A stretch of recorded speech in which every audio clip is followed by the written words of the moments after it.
Hey everyone! Today we're diving into something small but mighty, modal verbs. Those little words like can, could, may, might, must, shall, should, will, would. Why are they such a big deal? Because they can completely change what you think someone means. And trust me, misunderstandings can get messy. Imagine this. You're texting someone you like. They say, I might see you tonight. You start getting ready. Pick your best outfit, cancel other plans. Hours later, nothing. No call, no text. You feel betrayed, like they lied. But guess what? They didn't lie. You just didn't know what might really means. Hint, it's not a pinky promise. Now here's another one. Your boss says, I would like this report done soon. And you think, aw, how nice. They're just sharing their feelings about reports. No, that's not a confession. It's an order wearing a polite disguise.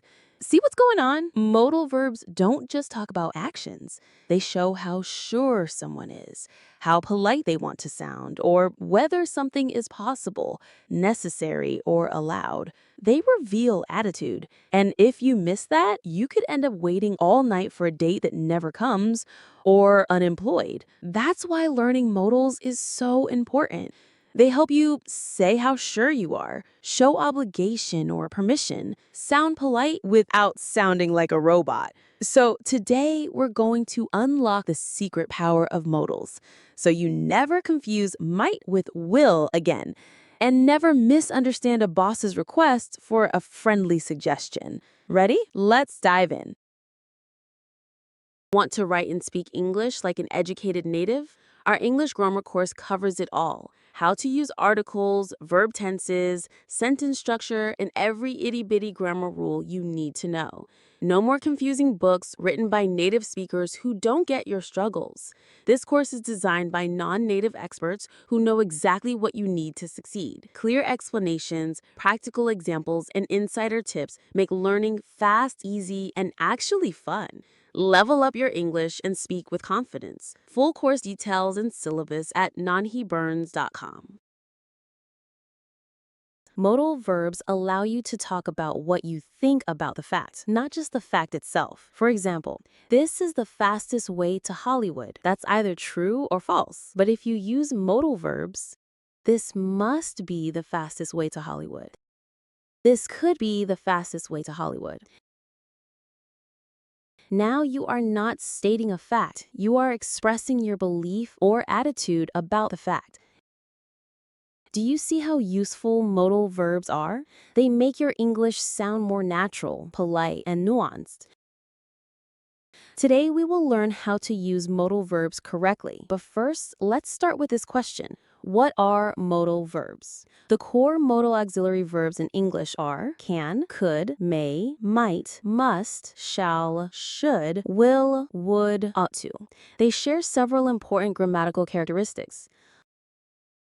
Modals are always followed by the base form of the main verb, the bare infinitive, without to.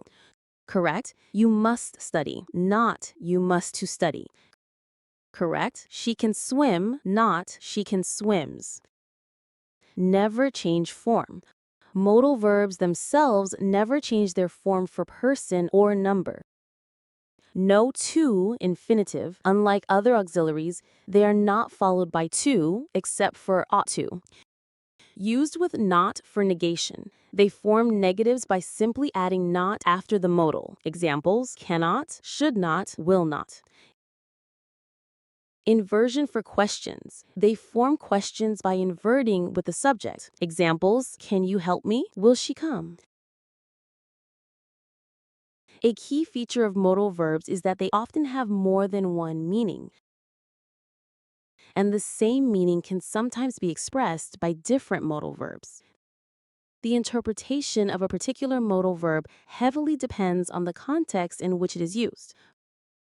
For instance, consider the sentence, you must study hard. In the context, to pass the test, you must study hard. Here, must expresses an obligation or a strong necessity. In the context, you must study hard since you get all A's. Here, must expresses a logical deduction or strong belief about a situation. As these examples signify, the meanings of modal verbs can broadly be grouped into two fundamental categories. Epistemic modality. This indicates the assuredness or certainty of the speaker's belief about a given situation or proposition. It's about how certain the speaker believes something is or is likely to be. Deontic modality indicates obligation, permission, necessity, or duty. It's about how necessary an action needs to be done or whether it is allowed. Sometimes it can be ambiguous whether the modal verb in a sentence is used for epistemic or deontic purposes. For instance, you must be at home could mean either. I am certain that you are at home. You are obligated to be at home. The surrounding context is the only clue to determine the intended meaning. In general, the degrees of the two attitudes correspond. Modal auxiliary verbs that indicate strong epistemic certainty also tend to indicate strong obligation, and those weak in one are weak in the other. Deontic modality deals with duty, obligation, permission, and ability. Different modal verbs express different degrees of these concepts. Strong obligation, necessity, must, ought to, should, stronger advice or expectation. You must clean the room, strong duty, usually imposed externally. I ought to apologize, strong moral obligation or correct action. I should finish this report by tomorrow, strong advice or expectation, but less forceful than must or has to. Permission, ability. Can, may, could. You can leave now, given permission or stating ability. May I go to the bathroom? Asking permission, more formal than can. I can do it, stating ability. Weak or almost no commitment. Could, might. You could clean the room. Very weak suggestion or possibility, implying weak duty or effort. I could do it indicates ability but with no commitment to act. I might do it indicates a very weak possibility of action, showing almost no commitment. Let's imagine these modal verbs as characters in a grand deontic modality league, each with their own personality and level of authority. At the top of the hierarchy, we have must, the lawmaker. Must is absolute authority, the ultimate enforcer. When must speaks, there's no room for negotiation. For example, if I say, you must submit your report by 5 p.m., it's not a suggestion, it's a command. Must's catchphrase, no choice, my word is law. Next comes shall, the formal commander. Shall carries high authority, often in legal or official contexts. It's still strong, but it's more formal than must. You might hear, members shall follow the code of conduct. Shall's authority is serious, but it comes with a polished, official tone. I sound official, so obey. Then we meet will, the promiser. Will isn't about rules or laws, it's about personal commitment and determination. When someone says, I will finish this project today, they're expressing intention and resolve. Will's motto, I'm determined and I keep my word. Moving down a notch in authority, we have should and ought to, the advisors. These modals aren't commands, they're strong recommendations. They suggest what is wise or expected without enforcing it. For example, you should exercise daily. Their attitude is gentle yet firm. I'm not your boss, but trust me. Next is may, the gatekeeper. May is polite, granting permission rather than issuing orders. If I say, you may enter the hall, I'm allowing you to act, but the power still rests with me. May's catchphrase reflects its polite authority. You shall pass if I allow it. Then comes can, the practical authority. Can is informal and flexible, often used for everyday permission or ability. For instance, you can take a break now. Can is pragmatic, saying, if it's possible, I decide if you do it. Following can is could, the polite permitter. Could is softer and tentative, often used for polite suggestions or hypothetical possibilities.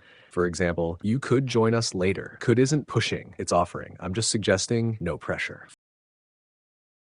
Finally, at the lowest end of the hierarchy, we have might, the hesitant hero. Might is cautious and weak in authority, often expressing a tentative possibility or gentle suggestion. For example, you might want to check the instructions first. Might admits uncertainty. I'm not sure, but it could be an option.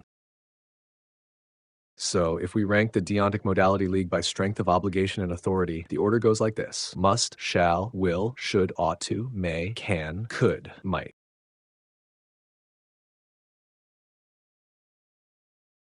Epistemic modality, certainty and possibility. Epistemic modality reflects how sure the speaker is about the truth or likelihood of a given situation. Different modal verbs convey varying degrees of this assuredness. Strong assuredness or logical deduction. Will, must, should, ought to. Will is generally used for strong predictions or certainties about the future based on present information. The winner will be John. Strong prediction. Must implies a very strong belief or logical necessity based on evidence. You must be starving. Strong belief based on observation, e.g., you haven't eaten all day. Should and ought to convey a strong expectation or high probability, implying something is very likely to be true. The winner should or ought to be John. Strong expectation based on knowledge. Weak assuredness or possibility. Can, could, may, might. These modals express varying degrees of possibility, with might often indicating the weakest. Depending on stress and context, their specific nuances of sureness can shift. Can often implies possibility or a general truth about capability. That can be true. It is possible for it to be true. You can be starving. If you haven't eaten all day, it is possible or understandable to be starving. Could suggests a weaker or more hypothetical possibility than can. The winner could be John, one of several possibilities. May indicates possibility, slightly stronger than might. It may snow tonight. There is a possibility of snow. Might indicates the weakest degree of possibility. The winner might be John, a very small chance. You might be starving, weak belief, less certain than can or must. May versus might or could. In American English, there is an important difference in informal speech. In everyday conversations, Americans usually use might or could to talk about possibility, not may. Examples: he might come to the party. He could come to the party. Both mean it is possible. If you say, he may come to the party in an informal conversation, many Americans will think you are talking about permission, like it is allowed for him to come. But in formal English, like in news reports or official statements, may is often used for possibility. Example: the protesters may strike on Friday, meaning it is possible that they will strike.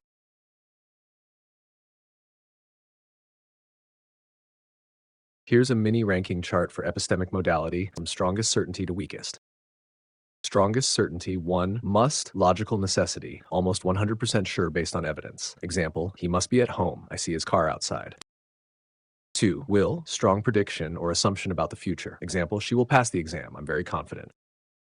3. Should, ought to, high probability, strong expectation. Example, they should arrive by 6 p.m. Medium certainty. 4. Can, general or realistic possibility, strong ability. Example, it can get very cold in winter. May, formal possibility, slightly stronger than might in tone. Example, we may have to wait. Could, tentative possibility, weaker than can. Example, it could rain later, less certain. Might, weak possibility, quite tentative. Example, he might join us later, weakest certainty. Would, usually for hypothetical or imagined situations, not real certainty. Example, I would help if I had time. As we saw earlier, modal auxiliary verbs can be ranked according to their strength in both deontic and epistemic meanings. Now let's explore what happens when we add not. This is where the power shifts, and negative modals often behave in ways you might not expect. They do not simply reverse the positive meaning. Instead, they take on new roles, and it helps to think of them along a spectrum, from the strongest no to the softest maybe not. Let's start with must not. Its positive form, must, expresses strong duty or certainty, as in, you must submit your report by 5 o'clock. It signals an obligation that is non-negotiable. But when we add not, must not no longer means no duty. Instead, it communicates prohibition. For example, you must not eat this carries a clear sense of something being absolutely forbidden. In contrast, the true opposite of must in a deontic sense is phrases like don't have to or don't need to, which signal the absence of obligation rather than prohibition. So if we say he doesn't have to get up early, we are indicating that it is optional. He may, but he is not required to. In epistemic terms, must expresses logical certainty. Its negative counterpart is cannot, which expresses logical impossibility. For example, John must be at home shows a strong positive deduction, while John cannot be at home conveys strong negative deduction. Notice how negation completely changes the force of the statement. Next, we have should not or ought not to. Both should and ought to offer advice or express expectations. When negated, they do not impose prohibition but instead provide negative advice. For instance, you shouldn't skip breakfast, he shouldn't be late, or you ought not to lie. All function as cautions or warnings rather than commands. They are softer than must not, guiding action rather than forbidding it. Moving on, may not carries a dual meaning. In its positive form, may grants permission or expresses possibility. When negative, may not can either politely deny permission, as in, you may not enter, or express uncertainty about a future event, like, it may not rain tomorrow. Then we come to cannot. While can expresses ability or informal permission, the negative cannot can indicate prohibition, inability, or impossibility. For example, you cannot park here forbids action, I cannot do this signals a lack of ability, and it cannot be true expresses impossibility. In epistemic usage, cannot serves as the logical opposite of must, reinforcing how context shifts meaning. Could not is generally used for passability or hypothetical possibility. It primarily indicates past impossibility or inability, like he couldn't finish the race, or it couldn't have been her. In hypothetical context, could not can express present or future impossibility, as in, I could not do that to my best friend, or I couldn't live without coffee. When talking about present impossibility with certainty, however, we default to cannot. I cannot believe this news. Finally, might not, might often overlaps with could in expressing possibility.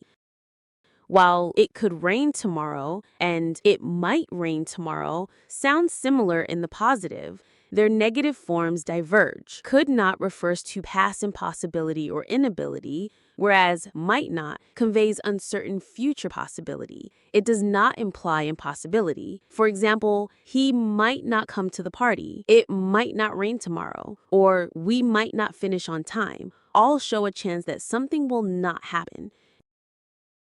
You can think of could not as a detective of the past and might not as a hesitant doubter of the future.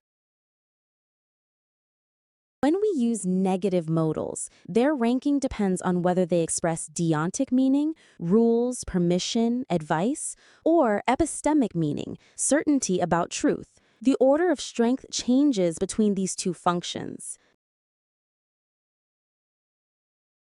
In the deontic sense, we are talking about rules, duties, or advice. The scale goes from the strictest prohibition to the softest suggestion. At the top, we have must not, which signals an absolute rule. There is no rule for negotiation. If you say you must not enter this room, it means it is strictly forbidden. Next comes cannot or can't. This also expresses strong prohibition, but frames it as an impossibility or a rule. For example, you cannot park here. Softer than that is may not, which sounds formal and polite when denying permission. You may not borrow this book. It's still a prohibition, but less forceful than must not. Moving further down, we find should not or ought not to. These do not sound like prohibitions at all, but rather advice or guidance. You shouldn't skip breakfast. Finally, at the weakest end, there is would not, which is not about obligation at all, but about personal stance or conditional advice, as in, I would not park here if I were you. Notice that could not and might not do not appear in this scale. They are not about duties or permissions, so they don't belong to the deontic ranking. Epistemic meaning, certainty about truth. Now let's switch to epistemic meaning, where modals express degrees of certainty about whether something is true or not. Here the scale runs from strong impossibility to weak tentative doubt. The strongest is cannot or can't. When you use it epistemically, you are saying something is impossible. For example, he cannot be at home. That means you are 100% sure it is not true. Next comes could not, which signals a past or hypothetical impossibility, as in, he couldn't have been at home. Weaker still is should not or ought not to when used epistemically. Here it means you don't expect something to happen, though it's still possible. They shouldn't be late. Below that is may not, which expresses uncertainty. It may not rain tomorrow. You are admitting the possibility that something won't happen. At the very weakest end is might not, which signals a tentative maybe not. He might not come to the party. Importantly, must not and would not are not epistemic in modern English. Must not belongs only to the deontic scale, prohibition, not to certainty. Would not expresses refusal or insistence, not a degree of likelihood. Today we focused on how modal verbs change the meanings of sentences by signaling the writer's attitude. In our next lecture, we'll explore how to use modal verbs to talk about past situations.